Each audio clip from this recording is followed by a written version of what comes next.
Allah Subhanahu wa taala bilang dalam Al-Qur'an, A'udzu billahi minasyaitonir rajim, yamhullahu ma yasha'u wa yuthbit wa 'indahu ummul kitab. Kata Allah, Allah menghapus ataupun menetapkan nasib kehidupan manusia. Wa indahu ummul kitab, sebab dialah sang pemilik ummul kitab. Ummul kitab itu lauhil mahfud. Jadi Bu, ini saya kasih tahu. Kamu besok apa yang akan terjadi padamu, kamu nggak tahu. Kamu nggak tahu. Siapa yang tahu? Allah tahu, malaikat tahu. Sebagian hamba-hamba Allah ada yang diberitahu. Mereka bisa lihat catatannya. Sebab catatan nasib manusia itu tertulis di dalam sebuah kitab, di dalam sebuah tempat namanya Lauhul Mahfuz. Lauhul Mahfuz. Ada tuh di atas langit sana itu. Tempat yang sempat dilihat oleh baginda kita Nabi besar Muhammad sallallahu alaihi wasallam. Jadi nih adik-adik yang sampai datang umur hampir kepala 3. Kepalanya ada 3. Enggak, maksudnya umurnya ya Bu ya. Tapi belum datang juga jodohnya, kamu bertanya-tanya, kiranya apakah ada jodoh saya di dunia ini? Gak usah dijawab, ada katanya. Gak misal kamu bertanya-tanya. Nah ini nasib hidupmu nih, apakah nanti akan berjumpa dengan jodohmu ataukah sampai dengan meninggal dunia tak akan pernah datang jodohmu, misalnya gitu dunia ya. Sebab kalau di akhirat sih saya ngarepin semuanya bernikah dah. Di akhirat semuanya saya harapkan berpasangan. Nih aminnya pada bingung gitu, diaminin apa enggak nih ya. Sedikit sekalian yang saya muliakan, tapi di dunia ini kan kita nggak tahu gitu. Nah, kamu nggak tahu, tapi Allah tahu. Termasuk juga nih adik-adik yang mungkin menjanda berapa tahun. Akankah datang kembali jodoh saya? Akankah akhir kehidupan saya Allah perkenankan saya untuk di bulan Ramadan berbuka dengan yang manis?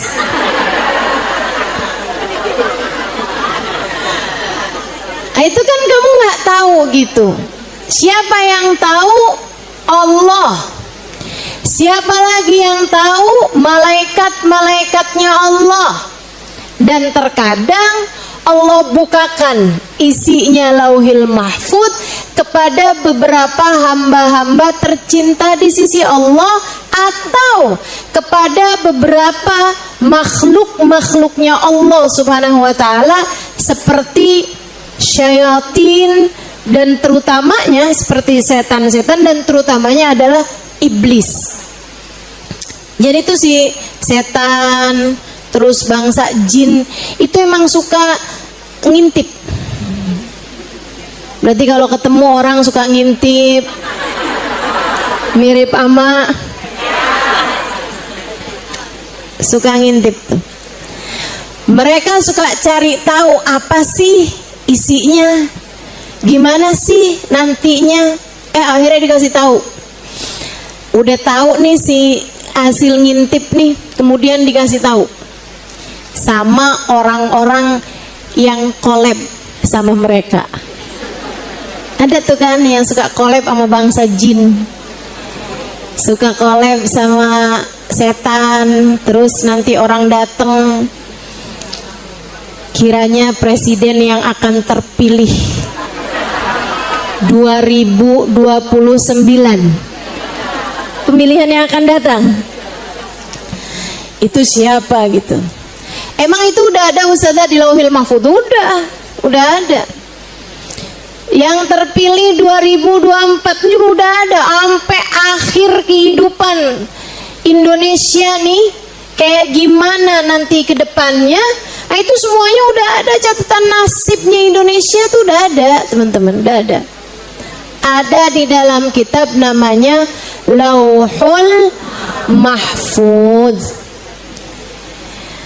Saudariku sekalian yang saya muliakan, jadi dari sini kamu tahu, belum tentu yang tahu isinya Lauhil Mahfudz itu orang mulia. Kadang-kadang hasil ngintip tadi itu, kadang-kadang hasil ngintip, hasil curi-curi dengar, curi-curi lihat gitu, si bangsa-bangsa makhluk-makhluk halus tadi itu. Nah, ada juga para wali-wali yang tahu-tahu juga banyak, yang ngasih tahu apa yang akan terjadi ke depan gitu. Banyak teman-teman saudara sekalian yang saya muliakan. Tapi kalaupun nih saya mau kasih tahu perkara penting. Kalaupun sampai ada orang mulia sekalipun, apalagi orang-orang nggak mulia ya, ini orang mulia, kamu tahu ibadahnya, kamu tahu kesolehannya, kamu tahu kebaikan-kebaikannya, manusia nih, seorang manusia soleh, seorang entah laki-laki entah perempuan, orang soleh memberitahu kepadamu tentang nasibmu ke depan, itu adalah apa yang dia lihat di Lauhil Mahfudz atau apa yang diperlihatkan di Lauhil Mahfudz. Benar berarti Ustazah? Benar. Tapi Lauhil Mahfudz adalah makhluk, dan semua makhluk bisa menerima perubahan. Ingat, Lauhil Mahfudz adalah makhluk, dan semua makhluk itu bisa menerima perubahan dan pergantian. Karenanya, kalau ada seseorang yang meramalmu, memberitahumu tentang masa depanmu, jika bahkan orang itu adalah orang soleh sekalipun, jika bahkan orang itu adalah seorang wali sekalipun, saudariku sekalian, apa yang ada di Lauhil Mahfudz dapat berubah, dapat berganti. Ini penting buat saya sampaikan. Kenapa gitu? Agar apabila ada kabar-kabar gembira yang disampaikan sama mereka, cukup sebagai kabar gembira saja, jangan sampai jadi sesuatu yang dapat memperdaya dirimu. Misal ibarat kata nih, ada seorang wali bilang, kamu adalah ahli surga. Misal, amin aja. Misal, ya. Misal ada seorang wali bilang, kamu adalah seorang yang tempatnya di akhirat nanti surga Firdaus yang paling tinggi. Amin lagi. Misal. Walaupun emang kayak nggak pernah juga ya ada seorang wali apalagi gitu yang ngasih tahu kita hal yang seperti itu, tapi andai ada yang kayak begitu, itu cukup jadi kabar gembira aja, menunjukkan bahwa jalanmu sudah benar. Akan tetapi jangan membuatmu jadi terpedaya. Kayak yang maksiat berarti nggak apa-apa nih, nyolong duit laki kagak apa-apa nih, jewer-jewer anak gitu ya, ngata-ngatain suami gitu kan, ngata-ngatain orang gitu, kayak nggak apa-apa nih, udah surga ini.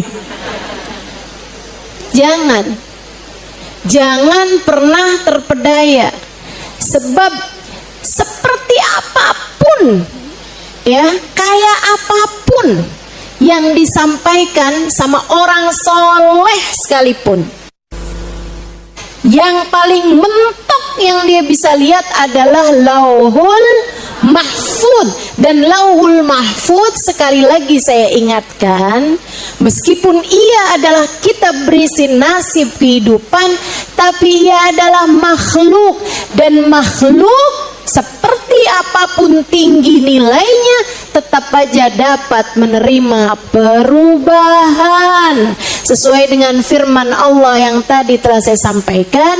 A'udzubillahi minasyaitonirrajim. Yamhullahu ma yasha'u wa yuthbit wa indahu ummul kitab.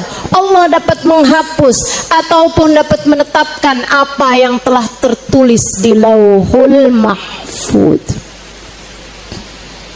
Allah bisa menetapkan ataupun menghapuskan apa yang telah tertulis di Lauhul Mahfud. Makanya saya pernah diceritakan guru saya, salah satu kiai di Jawa Tengah sini. Dia bilang ada seorang ahli tauhid, ahli ibadah pada Allah. Dia ibadah aja gitu. Ibadah aja dia. Satu hari dia datang kepada seorang kiai, ahli ibadah yang ngerti ilmu tauhid. Kenapa kamu harus beribadah kepada Allah? Karena Allah adalah zat yang semestinya diibadahi. Jadi dia bukan karena ngarep surga, bukan karena ngarep neraka, nggak ada apa-apa. Urusannya saya hamba, saya ibadah sama Allah, udah gitu aja.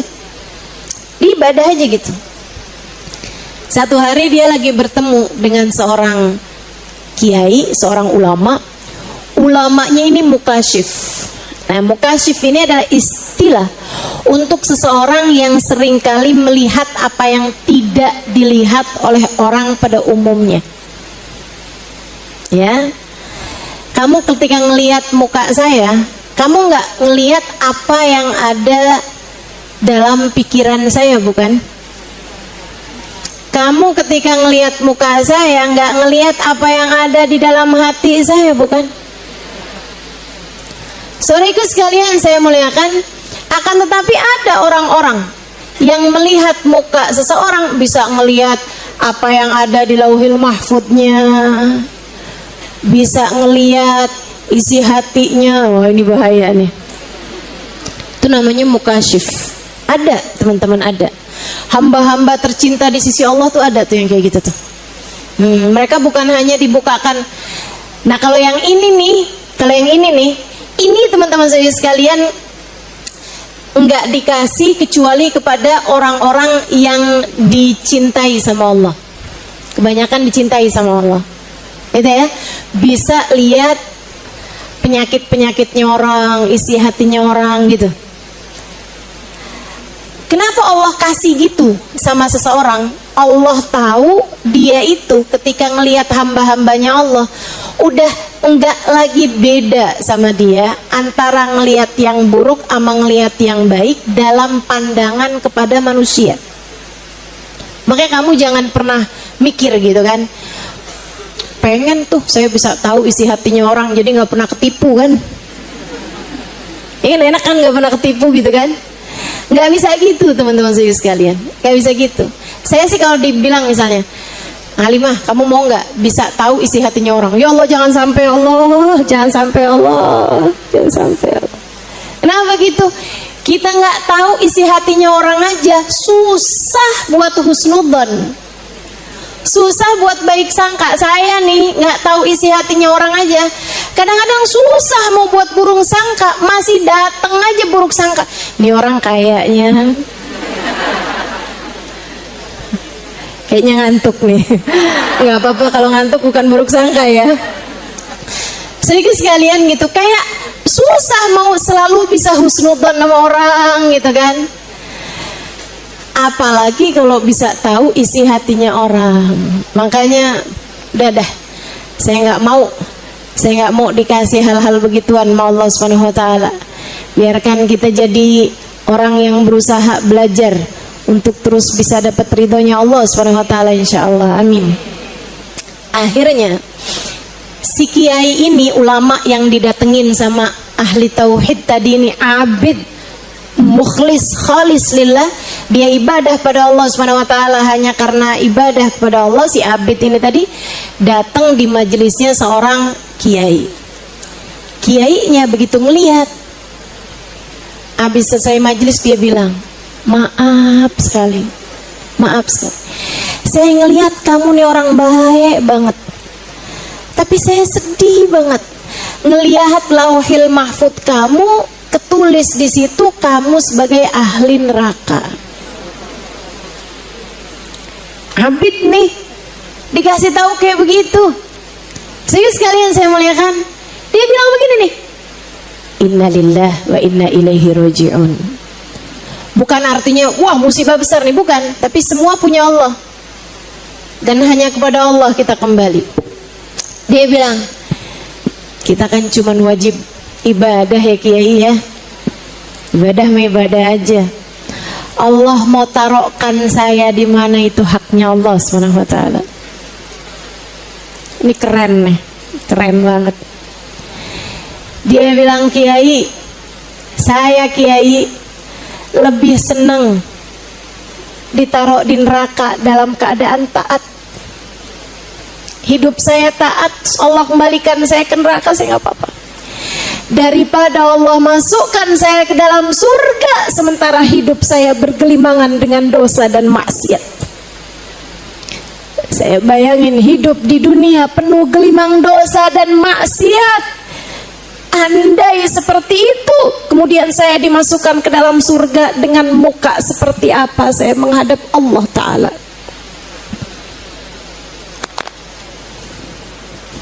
Kiainya merunduk, belajar ikhlas.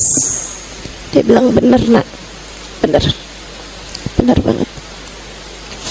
Habis selesai ngobrol-ngobrol tadi nih, ahli ibadah tadi nih jalan. Saat dia jalan, kiainya lihat lauhil mahfud dia berubah min ahli firdausul a'la.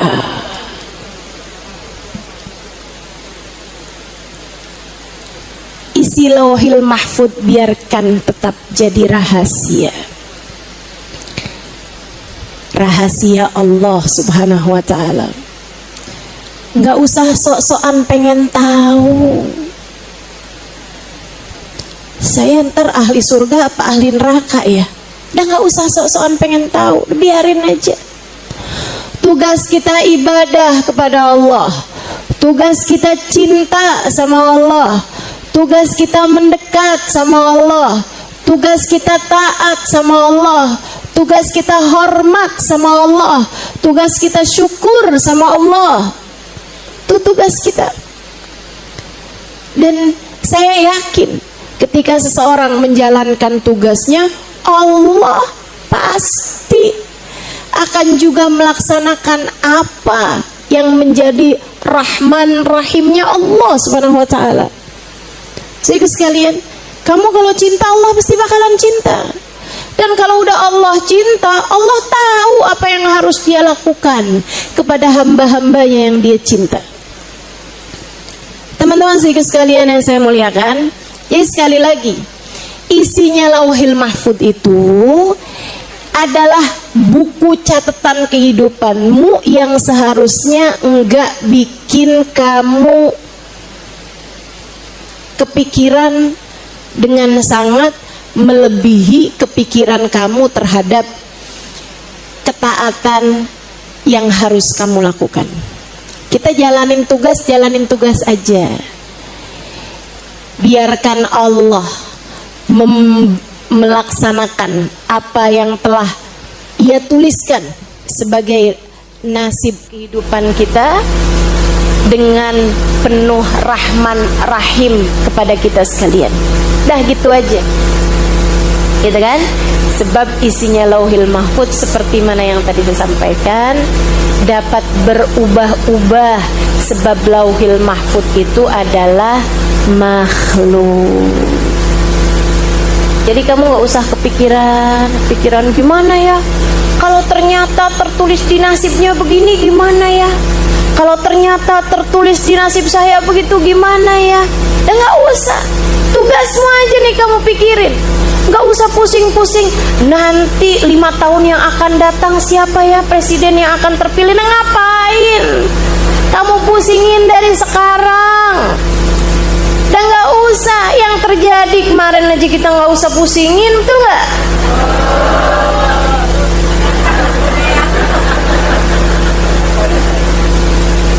Bisnya kesel ustazah. Katanya emak-emak Tanah Abang nih.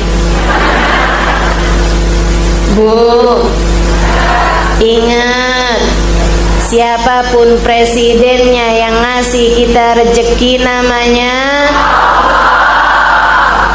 Ingat, yang ngatur nasib kita namanya. Ingat, yang ngasih sehat, ngasih sakit namanya. Ingat, pengendali kehidupan hanya satu namanya. Yang ngasih kita hidup, yang menentukan kapan kita mati namanya Allah. Nggak pernah berubah dari sejak presidennya siapa juga. Betul?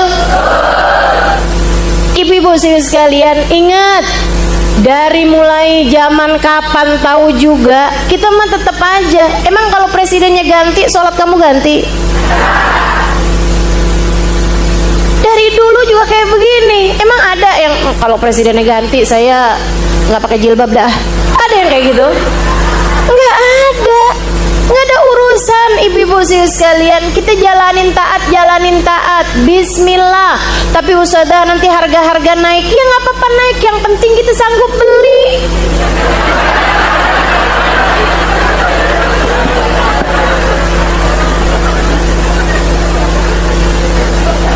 Betul gak?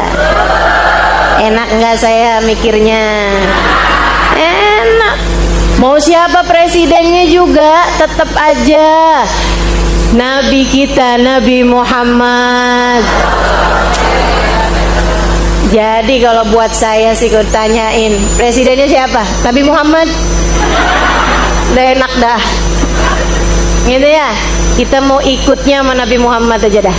Dunia akhirat, ya kan ya? Nah, udah nggak terlalu banyak ngaruh kok. Bismillah, kita terus doakan. Semoga Indonesia diberi kedamaian. Semoga Indonesia senantiasa dalam pandangan kasih sayang Allah. Semoga kita dan anak-anak kita dijauhkan dari segala bencana. Semoga kita, anak-anak kita, keturunan kita dijauhkan dari segala dosa-dosa. Semoga kita dan seluruh keluarga kita dijauhkan kita dari bahaya narkoba, minuman keras, perzinaan, perjudian, riba, dan apapun aja dari dosa-dosa yang membuat Allah Subhanahu wa taala mungkin untuk murka kepada kita. Semoga Allah Subhanahu wa taala senantiasa menjaga kita semuanya insyaallah. Amin ya rabbal alamin. Jadi dah itu Lauhul Mahfuz. Nah, sama Nabi Muhammad dikasih tahu.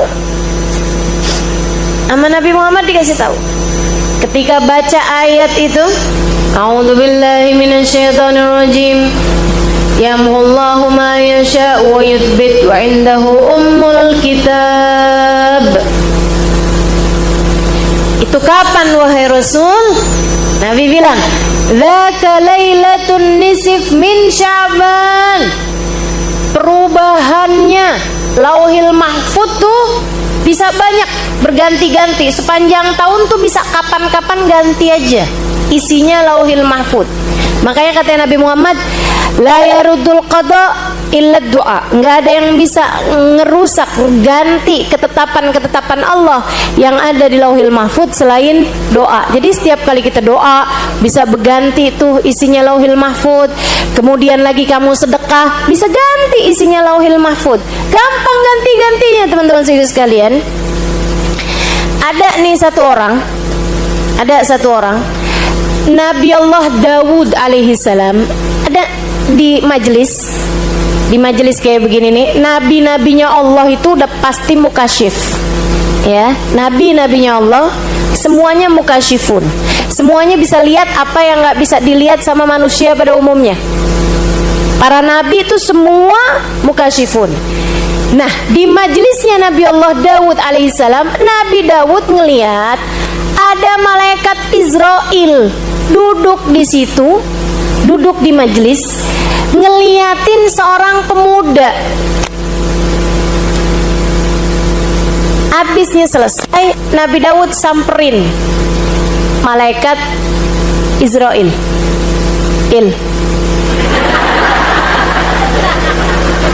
Habis bingung manggilnya, coba apa coba? Malai. Nggak enak banget ya. Kamu tadi ngeliatin pemuda itu mulu, kenapa? Kata malaikat Israel, itu umur masih muda, tapi sisa 3 hari lagi aja. Hidupnya hanya tinggal 3 hari lagi aja. Oh, udah tuh. Dapat 3 minggu, Nabi Allah Daud ngeliat pemuda itu masih hidup. Itu apa salah apa gimana tuh ya? Malaikat Israel disuap apa gimana nih?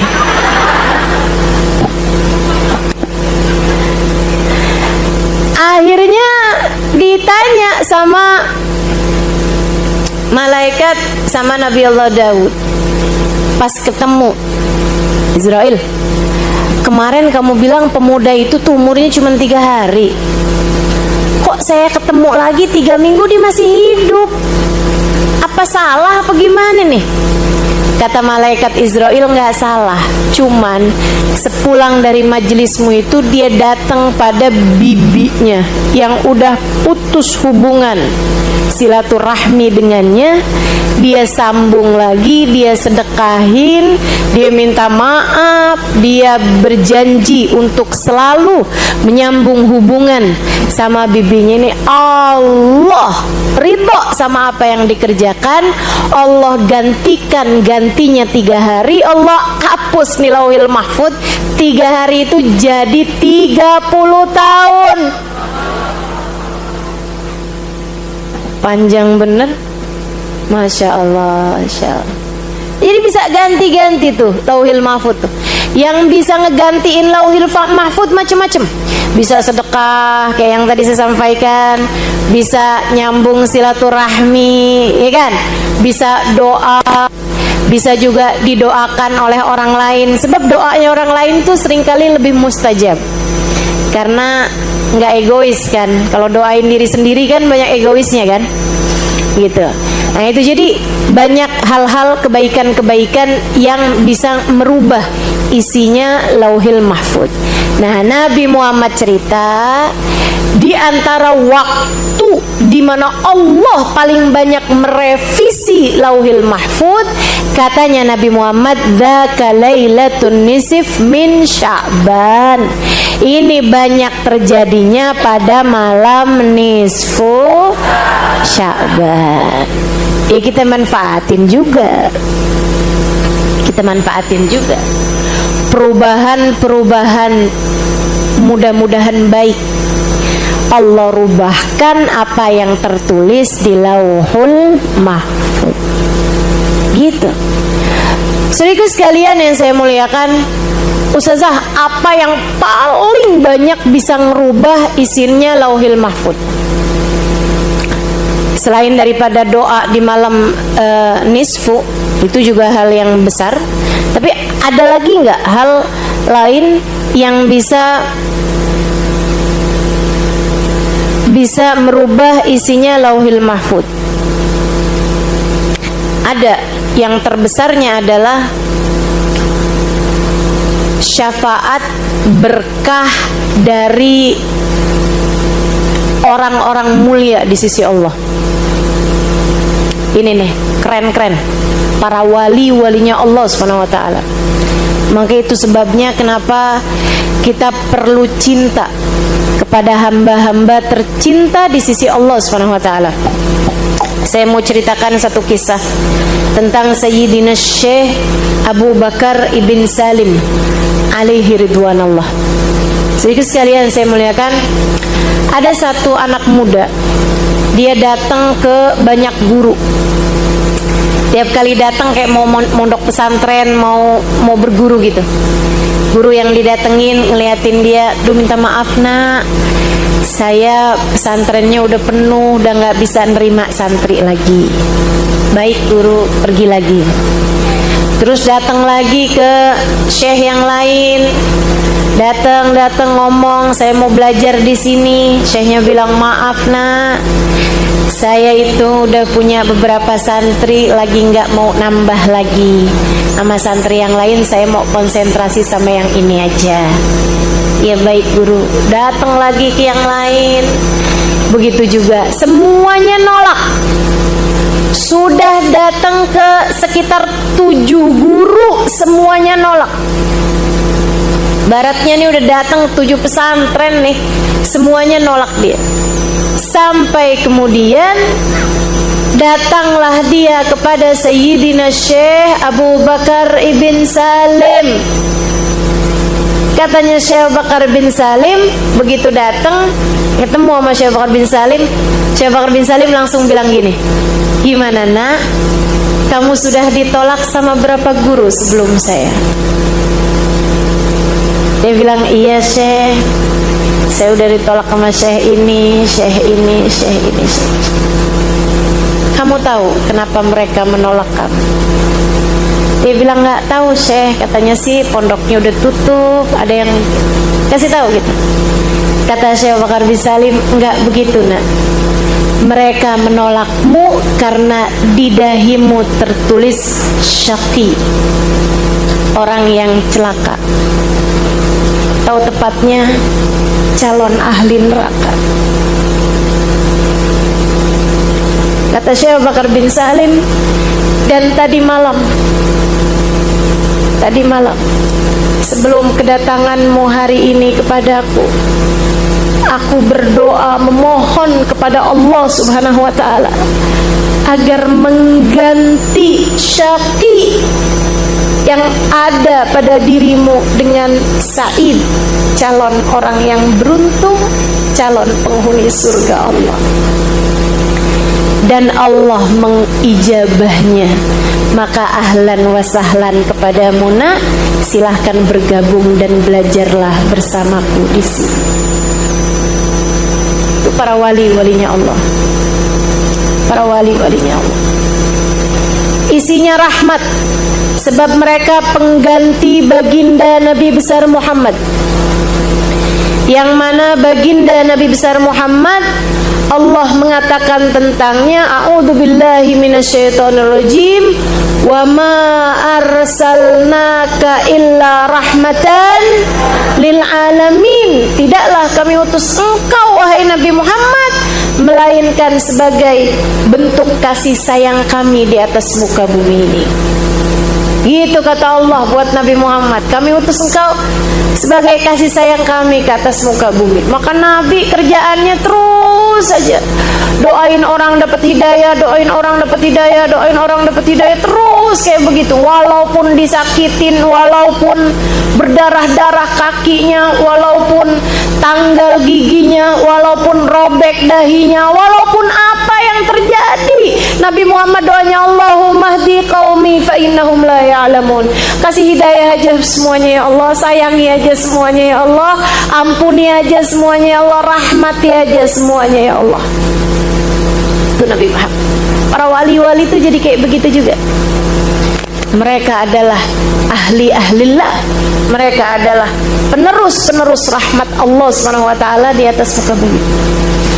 Jadi kalau kamu ketemu sama orang, terus orangnya itu ngasih tahu kamu hal-hal yang bikin kamu takut, udah nggak usah ikut, nggak usah ikut. Kalau kamu belajar sama orang, orangnya terus bilang, "Kamu kalau nggak datang 3 kali ke majelis saya, kamu bakalannya celaka," udah nggak usah hadir sekalian. Karena nggak gitu. Saya banyak banyak berjumpa dengan para kekasih Allah Subhanahu wa taala, teman-teman sekalian, dan isi dari lisan-lisan mereka adalah kasih sayang. Isi lisan-lisan mereka adalah kasih sayang. Apalagi kalau itu adalah hal yang dilarang dalam Islam. Misalnya ada seorang ustadz manggil santri perempuannya, berdua-duaan, suruh buka jilbab depan dia, suruh buka aurat depan dia. Kalau kamu nggak nurut sama saya, kamu bakalan ilmunya nggak manfaat. Nggak apa-apa, nggak manfaat ilmunya dia, nggak apa-apa. Kenapa gitu? Di atas syariat agama Allah nggak ada ajaran apapun. Ajaran agama Allah di atas segalanya, teman-teman sekalian. Kalau ada orang ngomongnya nakut-nakutin, celaka lah kalau nggak ini, kalau kamu nggak ngasih saya 10 juta, nanti kamu akan keluar dari sini kecelakaan. Jangan kasih sekalian, jangan kasih. Tapi kamu juga jangan takut, jangan takut. Kenapa gitu teman-teman saya sekalian? Sebab orang tercinta di sisi Allah tuh nggak gitu, nggak nakutin. Percaya saya, kamu kalau ada yang ngeramal hal-hal yang buruk-buruk sama kamu, jangan percaya, jangan percaya. Kalau kamu masih takut juga, sedekah bisa ngangkat segala bala. Udah gitu aja. Sedekah kan emang nggak pernah salah juga, betul nggak? Jadi itu sekalian, nah itu tuh apa yang ada di dalam kitab Lauhul Mahfud. Nah nanti nih malam nisfu banyak sekali Allah ubah catatan nasib umat manusia. Karenanya apa nih yang bisa saya lakukan Ustazah di malam nisfu Sya'ban? Hal-hal yang dapat mengubah nasib. Apa tuh? Sedekah. Apa tuh? Istighfar. Apa tuh? Doa. Nah itu udah pasti ngerubah apa yang ada di dalam Lauhul Mahfud, merubah nasib kehidupan umat manusia yang Allah Subhanahu wa taala mengatakan tentang hal tersebut. A'udzubillahi minasyaitonirrajim. Gimana? Allah tidak akan mengubah nasib suatu kaum. Innallaha la yughayyiru ma biqaumin hatta yughayyiru ma bi anfusihim. Sungguhnya Allah tidak akan mengubah nasib satu kaum sampai kaum itu sendiri yang mengubah nasibnya. Artinya dengan kamu bersedekah, kamu sedang usaha untuk mengubah nasib. Gitu ya. Malam nisfu Sya'ban, kerjakan sesuatu yang dapat mengubah nasibmu. Di antaranya tadi yang saya bilang, sedekah. Ustazah, kalau misalnya nih ya, sedekahnya bukan malamnya, tapi besoknya. Itu gimana Ustazah? Yaitu namanya bukan malam nisfu Sya'ban, tapi hari nisfu Sya'ban. Dan maksudnya yang mulia di nisfu Sya'ban adalah malamnya, bukan siangnya. Jadi silahkan kerjakan sedekahnya pada malamnya. Sekarang kan udah gampang nih, enak, sedekah bisa di tangan ya kan. Ini bisa transfer lewat handphone gitu kan. Ama di Indonesia nih saya ingat Bapak Maryam, guru saya almarhumah Bapak Maryam Al-Haddar, sudah wafat beberapa tahun lalu ya.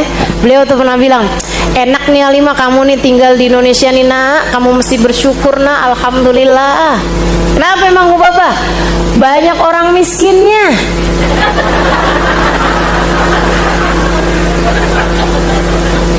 Ini emang kadang-kadang kita nih sama cara berpikirnya para wali suka rada heran gitu, suka nggak nyambung gitu. Saya bilang, maksud Bapak enak di mananya? Ya enak kan nak, kamu bisa sedekah kapan aja. Iya juga ya.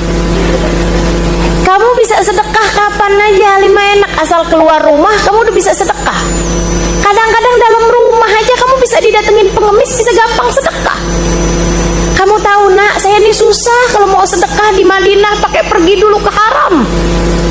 tanah haram gitu, pergi dulu ke Masjid Nabawi gitu untuk bisa bersedekah gitu, karena tetangga-tetangga semua orang-orang mampu semua, jadi mesti jalan agak jauh buat bisa bersedekah. Masya Allah nih ya, jadinya alhamdulillah gitu kan, malam nisfu Sya'ban jangan lewatkan sedekah tuh. Kemudian lagi jangan lewatkan apa tadi? Istighfar. Sebab istighfar itu juga gitu. Kata Allah Subhanahu wa taala, "Wa ma kana Allahu liyu'adzibahum wa anta fihim wa ma kana Allahu liyu'adzibahum wa hum yastaghfirun." Allah tidak akan mengadab satu kaum selagi engkau wahai Nabi Muhammad bersama dengan mereka, dan Allah tidak akan mengadab satu kaum selagi mereka wahai Nabi Muhammad senantiasa beristighfar.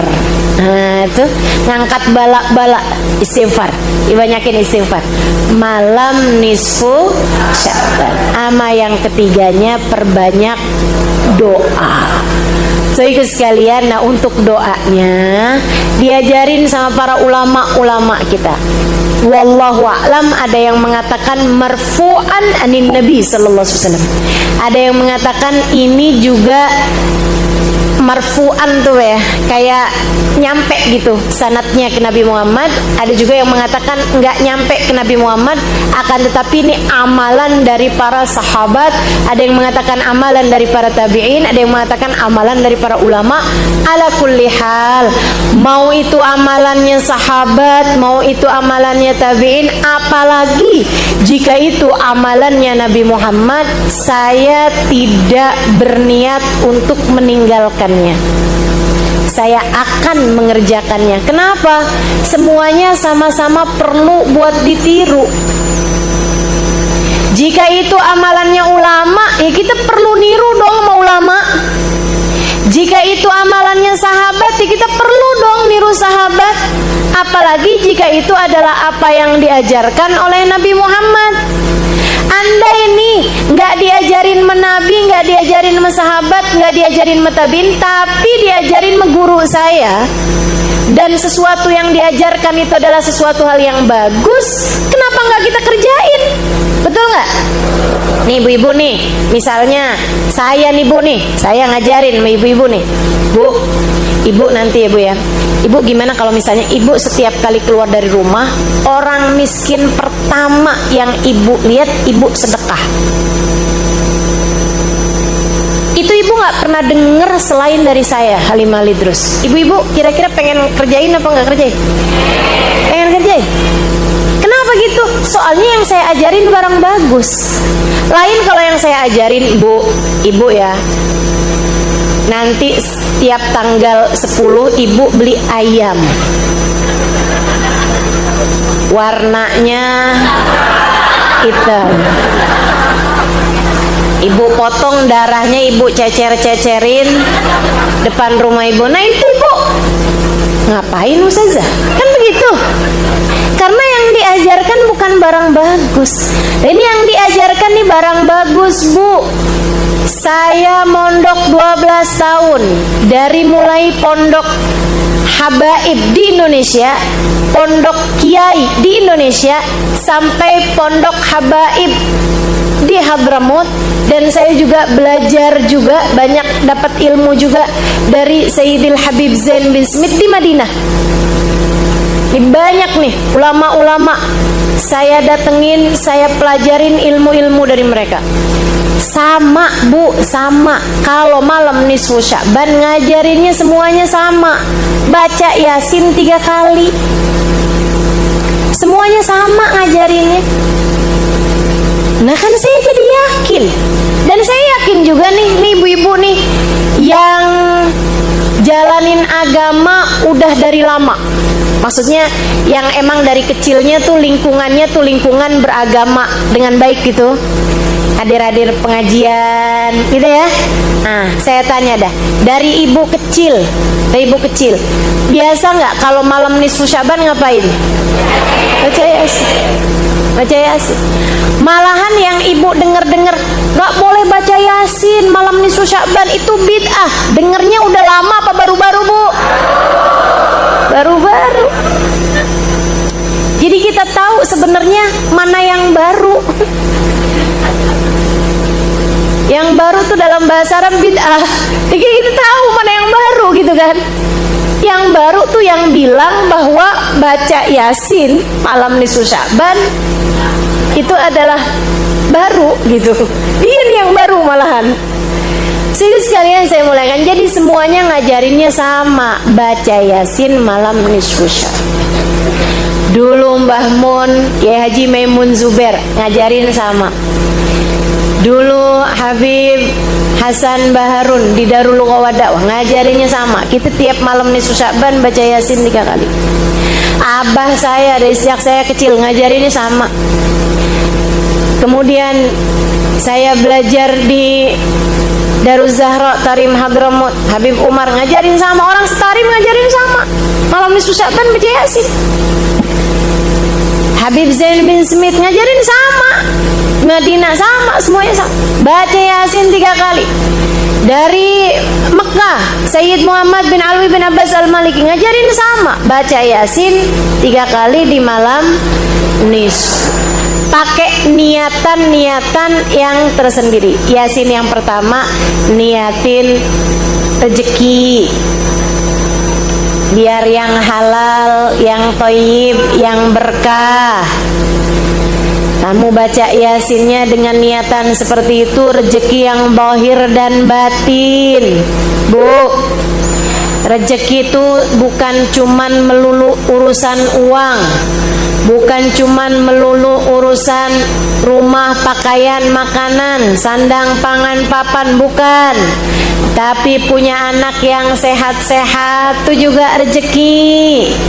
Punya anak yang soleh-soleh itu juga rezeki. Punya suami yang sayang itu juga rezeki. Punya hati yang qanaah itu juga. Punya teman-teman yang baik-baik itu juga. Punya guru yang bisa ngasih tahu mana yang benar, mana yang nggak benar itu juga rezeki. Punya rasa hati yang bagus kepada Allah, kepada Rasulnya itu juga rezeki. Punya ilmu yang bermanfaat itu juga rezeki. Dibangunin sholat malam itu juga rezeki. Kesehatan badan kita itu juga rezeki. Banyak rezeki. Jangan cuman urusan uang aja yang kamu minta. Rezeki zahir batin, rezeki dunia, rezeki agama, semuanya kita minta pada Allah Subhanahu wa taala. Kemudian yang kedua, kamu baca Yasin. Urusan umur, ya, urusan waktu. Biar kita nih sama Allah bisa dikasih kemampuan jagain waktu dengan benar. Jadi umur kamu jangan cuman minta umur panjang. Umur panjang sakit-sakitan mau? Umur panjang buat banyakin dosa mau? Umur panjang tapi hati sedih terus-terusan mau? Nggak mau. Makanya kita minta umur berkah. Umur panjang bahagianya. Umur panjang taatnya. Jadi yang panjang biarin taatnya. Umur panjang ibadahnya. Itu yang kita minta. Tapi kalau dosanya mah biar pendek aja. Kalau perlu malah nggak ada. Tuh, sengsaranya biar pendek aja. Kalau perlu malah nggak ada. Itu kita minta sama Allah Subhanahu wa taala. Umur selamatnya biar yang panjang. Umur bahagianya biar yang panjang. Umur manfaatnya biar panjang. Begitu kan?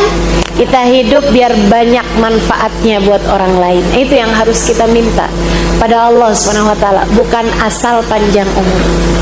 Bu, lebih daripada minta panjang umur, minta kemampuan ngisi umur. Minta kemampuan ngisi umur. Karena beda banget cara kita ngisi umur sama cara para wali-wali Allah ngisi umur. Beda banget. Saya kalau ngelihat guru saya, Hubabah Nur,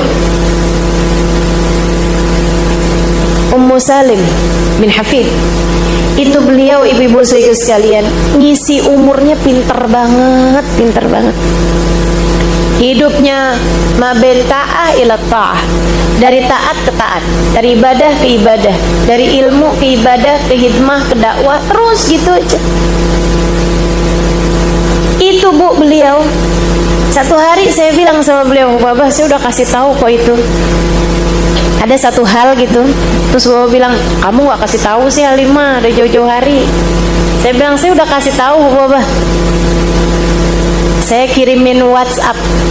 Katanya Bapak, nah saya nggak keburu Halimah, saya nggak keburu buat buka WhatsApp. Saya dalam hari-hari kemarin ini garuk kepala aja nggak keburu.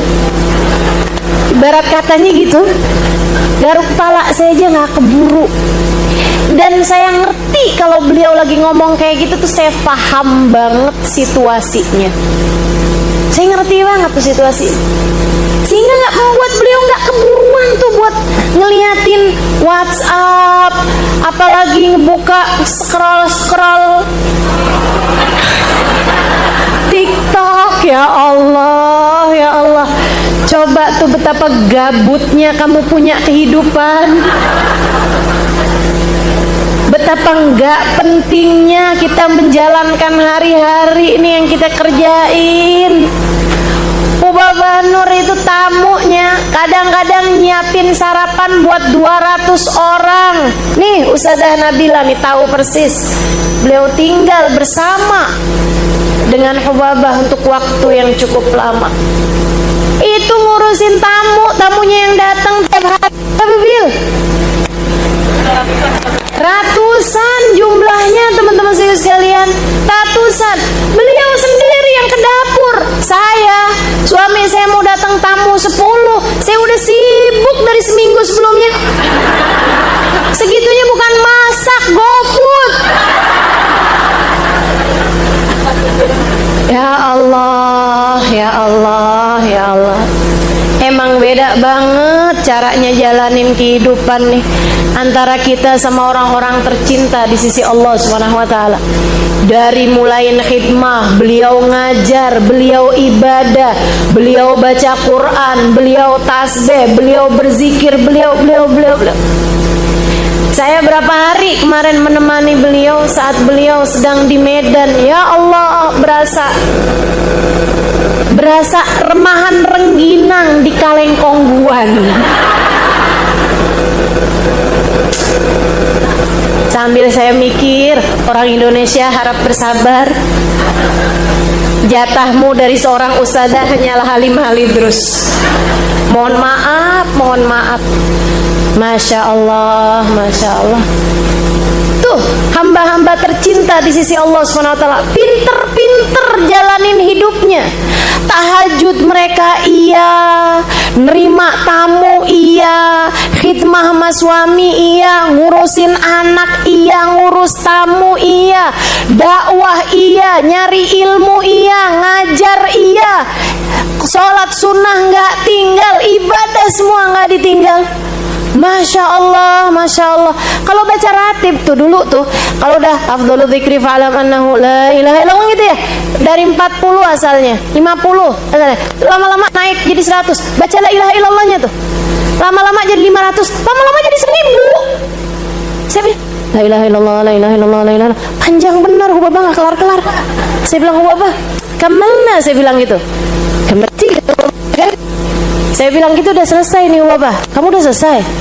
Iya Bapak. Berapa banyak? 50, 1000 Halimah. Loh 1000. Masya Allah, Masya Allah. Kita sibuk disuruh baca la ilaha illallah 1000. Hari kapan tuh Ustazah? Boleh nyicil nggak Ustazah? Masya Allah. Emang asli jauh banget kita sama para wali-walinya Allah dalam menjalani umur kita. Makanya saya kalau mikir-mikir minta umur panjang, ngapain? Dikasih umur segini aja banyak gabutnya. Dikasih umur segini aja banyak kita kerjain hal-hal yang gak manfaat gitu. Saudariku sekalian yang saya muliakan, kalau para wali minta umur panjang tuh saya masih kayak yang iya bener banget tuh, harus panjang umurnya, harus panjang umurnya. Nah kalau yang model-modelan, kamu minta panjang umur, ngapain? Makanya dah, lebih daripada minta panjang umur, mendingan kamu minta, ya Allah, karuniakanlah kepada kami kemampuan mengisi umur kami dengan cara yang terbaik. Ajarkan kami bagaimana mengisinya dengan cara yang terbaik, ya Allah. Biar panjang taatnya, biar panjang ibadahnya, biar panjang ilmunya, biar panjang dakwahnya, biar panjang manfaatnya buat umat. Amin ya rabbal alamin. Itu Yasin yang kedua. Nah, Yasin yang ketiganya teman-teman, kita minta sama Allah SWT, dan ini yang paling penting, hal yang paling saya takutkan, hal yang paling saya ngeri. Kita minta sama Allah dengan Yasin yang ketiga agar Allah anugerahkan kepada kita saat kematian kita tiba, kematian dalam husnul khotimah. Apa artinya? Mati dalam keadaan bawa iman, mati dalam keadaan bawa Islam. Ustazah kenapa ngeri? Ngeri saya. Kenapa gitu? Sebab belum tentu. Saudaraku sekalian yang saya muliakan, belum tentu. Guru kami Sayyidil Habib Umar bin Hafid, guru kita Sayyidil Habib Umar bin Hafid mengatakan, katanya beliau nih, banyak banget orang yang hidup di antara umat Islam, tinggal di perumahan umat Islam, berkawan dengan umat Islam, mati di lingkungan umat Islam, dikafani dengan kafan umat Islam, dimandikan dengan cara mandinya umat Islam, disolati di masjid-masjid orang Islam, dikuburkan di pekuburan orang Islam. Akan tetapi di dalam kubur dia tidak dianggap oleh Allah sebagai orang yang beriman. Di hadapan Allah ia tidak dianggap sebagai orang yang beriman. Tar di akhirat ketika Nabi Muhammad menggiring umatnya, dia tidak termasuk di antara mereka itu. Saudariku sekalian, jangan sampai kita menjadi salah satu di antara mereka. Tapi kan kita nggak tahu. Ini pesan yang dipesankan sama Nabi Allah Ibrahim kepada putra-putranya. La tamutunna illa wa antum muslimun. Jangan mati kecuali sebagai umat Islam, nak. Jangan mati kecuali sebagai orang yang beriman, nak. Siapa anaknya Nabi Ibrahim? Nabi Ishak dan Nabi Ismail. Nabi-nabinya Allah dipesenin sama Nabi Allah Ibrahim, jaga iman kalian wahai anak-anakku, padahal dia adalah seorang nabi. Artinya bahkan seorang nabi sekalipun, jika Allah berkehendak mencabut iman dari dalam hati mereka, apa yang bisa dia buat? Sebab kekuasaan Allah di atas semua itu. Jika bahkan kepada nabi aja begitu, bagaimana menurutmu kepadamu? Bagaimana menurutmu dengan kita, saudariku sekalian? Kita nggak pernah punya jaminan buat mati dengan membawa iman. Saya tidak pernah mendapatkan jaminan untuk mati sebagai umat Islam. Karenanya saya takut, saya ngeri, saya khawatir. Saya takut, saya ngeri, saya khawatir.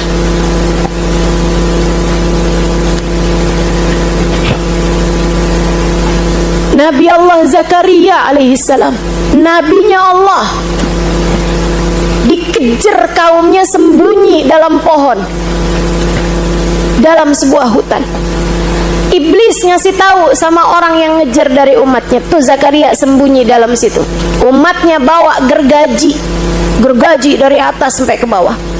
Ketika nyampe gergaji tersebut di atas kepalanya, Nabi Allah Zakaria teriak, "Ah!" Sakit dong. Gergajiin tengkoraknya. Nabi Zakaria teriak. Allah berkata, "Wahai Zakaria, kenapa kamu berteriak seperti itu? Apakah karena kamu tidak terima dengan takdirku? Wahai Zakaria, jika kamu berteriak sekali lagi, aku keluarkan kamu dari kelompok Nabi menjadi kelompok ahli neraka." Allah kalau punya mau, apa yang Allah bisa kerjakan, kerjakan. Ini Nabi, teman-teman saudaraku sekalian, ini Nabi. Bagaimana dengan kita gitu, yang dosa iya, maksiat iya, berbuat salah iya, sangat mungkin banget. Dan kalau Allah mau kamu mati nggak bawa iman, kamu bisa apa?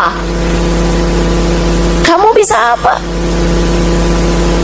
Kalau Allah ngerasa nih orang nggak pantas nih berjumpa denganku, ada iman di hatinya, sebab sepanjang hidupnya dia ruwet mulu urusan rezeki, nggak percaya bahwa aku adalah pemberi rezeki satu-satunya, dia nggak beriman kepadaku, aku cabut iman di saat akhir kehidupannya. Mau bilang apa? Mau bilang apa? Ini nih udah ngerti ilmunya tapi tetap aja berbuat maksiat bolak-balik kepadaku, meremehkan penglihatanku, aku cabut iman dari dalam hati. Mau bilang apa? Makanya satu-satunya hal yang bisa kita lakukan adalah bersimpuh di pintunya, kemudian memohon, ya Allah biha, ya Allah biha, ya Allah bihusnil khatimah. Ya Allah, apabila datang ajal menjemput kami, kami mohon husnul khatimah ya Allah, husnul khatimah ya Allah.